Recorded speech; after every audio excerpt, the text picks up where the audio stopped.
But Off the Rails was a pillar of RTE, like Yeah, the Late Late huge. Show, like First City. It's got a nostalgia. It's that Kylie thing. It's like you come back again. I think it could come back. You know. What do you need to be done differently? I think A lot of social media needs to be involved. well, what I really do feel and know, and that's why I'm allowing you to film me for online, is that lifestyle has changed. The lifestyle is no longer the premise of television. Lifestyle is the premise of the internet. And I want to see it now, or else I want to make an opinion, or somebody I care about telling you about it.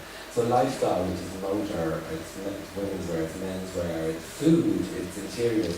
So stuff that I grab for, what I'm in the mood for, is no longer belongs in television. Television is sport. It's now. It's immediate. I want to see it, and I want an appointment to view. Yeah. But you know, not that I predict its demise or anything like that, but I'm fascinated by the way that the internet is particularly, and I started in television. Yeah. And I've watched it change, and I've evolved with it because I actually am fascinated by it.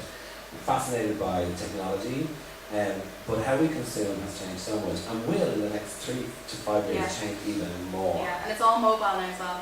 And that will even change even more. Yeah. It will become even more wearable technology like you'd never imagined is coming down the line. Like you'd never imagined. You will have a chip inserted into your body that you will be able to get. And Brendan will be in your head, telling you what to wear. Which is better than a glass.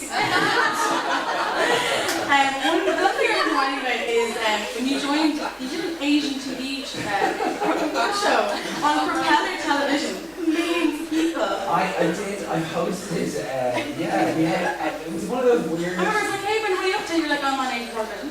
Yeah, it was just. Well, you know what? So you cover Fashion Week and you become a bit ahead about town. And actually, with Fashion Week, it's like Midcom or Cannes. It's like if you go there all the time, you eventually get to know people who cover it, PR. And so I had great access, and so they just asked me to do reports for me. So that's pretty much what it is. And then we did a couple of interviews, and so it wasn't that big a deal. Were you nervous the fact there was millions of people watching them? I never get nervous. You never get nervous? No. We have to obviously talk about Len, Courtney, and your line. Obviously, Yvonne looks amazing tonight. I absolutely love it. You look gorgeous, by the way. Anyway. Before we get into the amazing deal with Duns, how did that Deal all with start? Duns. Deal with Duns, alliteration. How did that come about? When did you and Sonia decide that you wanted to do that? When did we decide we wanted to do that? Well, my career has never been driven by decisions of things I wanted to do. It's always been an aspiration, and then, you know, I don't believe in luck. I believe luck is a combination of preparation and timing. And if you're prepared and the timing is right, I mean, our luck is being born here in this part of the world, in this wherever decade you're born. That's your luck. Yeah. Imagine trying to get from Syria right now, you know. Your luck is right in this room and everything else is an opportunity that you grab hold of. So, you know, I have a lovely home and a lovely dog and a great boyfriend and I have a nice glass of wine. I mean, I'm very lucky. Yeah. I'm very broad thinking like that. So the Duns thing was just another part of the, I mean, it was have a go. It was like, just have a chat, and we had a chat, and it was a chance meeting actually with Carol Donnelly, who I would be a big fan of, and Quinn and Donnelly, we would know their story, and they are an incredible label who had a shop on Grafton Street, were global, and had a very unfortunate legal litigious manufacturer who screwed everything up with another. Next of all, Carolyn Rose from Planet Experience, and she's everywhere with them. So she's a real inspiration for me. And our little shop was across the road from Duns, out from their HQ. So it's all about, I have to say, your luck is being born when you're born. But also about literally where your shop was and where their shop was. Right across. It was physical. It was actually physical. They could see us, we could see them. And even before this deal though, it's been so popular. It's been worn by so many people like Cecilia and Laura Whitmore, Amy Hooperman. How did you feel about starting the line originally? Did you have any idea how big it was going to be? The line, okay, so I went back to St. Martin's in 2004, and I properly did a degree in fashion. Then I was doing the clothes show, and I was bored with I was interviewing people, what's your inspiration? And I felt like I was talking bullshit, and so I just went back at night and learned that actually inspiration is just the idea and actually the actual cutting of the pattern of the product. So I just learned, so just by chance I decided to go and do a little evening course, and it turned out to be free. At the same time, every time we put magic knickers on a woman, Devin would send us flowers.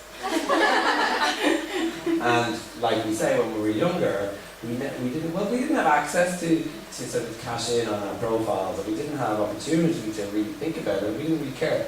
But this time around, I was like, hold on a second.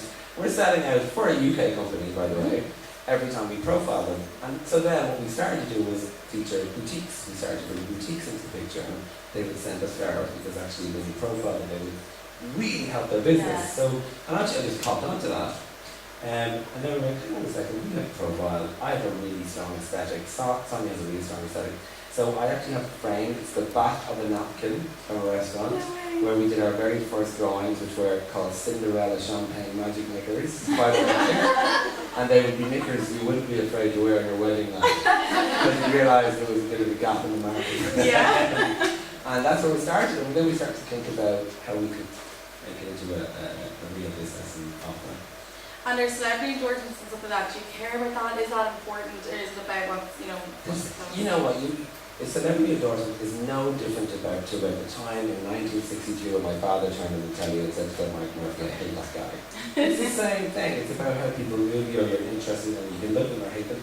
The medium to how you receive them is no different. It's different, but it's no different how you emotionally connect with somebody. So if you think Kim Kardashian is hot, I said this years ago, and I've worked with Katie Price a few times. She's actually sound. Doing her thing. It's not my choice. I wouldn't dress a woman like that. I don't think it's that. But actually, she's sound, and I don't disrespect what she's achieved in any way. And that also, what my aesthetic would not be her choice, but I'm not her target audience. So I think they're doing it for everyone, and I'd be very magnanimous about that approach. And with Dunn's now, it's definitely like a wider audience. Is it a new audience in a way, or? I've just done 2 shop events, which was one in Ennis, which is really sweet. Like, there's nothing like turning up in a massive poster in the window, and then you get caught taking a selfie of yourself. It's supposed to be like Scarlett O'Hara. Just decide. I mean, the thing about Ireland is it's unique, and being Irish is unique, and my favourite place on the planet. But I think Irish women from my generation, older, are not afraid. They've had enough shit. So they're not afraid to tell me what they think. So they literally will punch me and tell me what they think. And why are you not going to size 20 yet? And why are you not? So I find that really refreshing. I think they owe that honesty to me. So it's just been incredible, actually. It's been really fun-facing. But selling out is doing really well. It's been amazing. It pretty much sold out in the first 24 hours. No, it didn't. Pretty much did. It didn't. And that's, to preface it, they have 217 stores, would you believe, across Europe. It's sold out online. And online is just one of the stores. So, that's an amazing. No, it's an amazing. They're very happy with us. So yeah. That's good. We have to talk about Frock Advisor as well. Have you downloaded Frock Advisor? First of all, please. Frock Advisor. I'm going to leave you to explain it. Frock Advisor is literally for people who are looking for something different. And what we constantly heard from women was, it's looking for something different. So what we've done is we brought together all of the best independent buyers and retailers. So if you see, for example, that amazing top that Mom is wearing out there before, you can take a picture, post it, and hit want. And if you hit want, it notifies all of the independent buyers and retailers all over the world that you're looking for, and they can push back pictures of similar stock. So it's a direct sales lead generated with them, but what it is a community of people looking for something different. And it's amazing. And again, you're teaming up with Sonia on that. I'm married to her. Yeah, it's like she is your wife. Well, here's the thing is, we've cracked the perfect. Sonia actually won some Business Woman of the Year award, and I was sitting beside her husband, and I took the award, and it was totally off the cuff. But see, you just can't get everything in one man. I actually love that. I think the key to our relationship is we don't have sex. That ruins everything. And I tell her she's beautiful all the time. That's like the perfect marriage. Do you know what? She's great. It's a great having a board. She's really good. A board.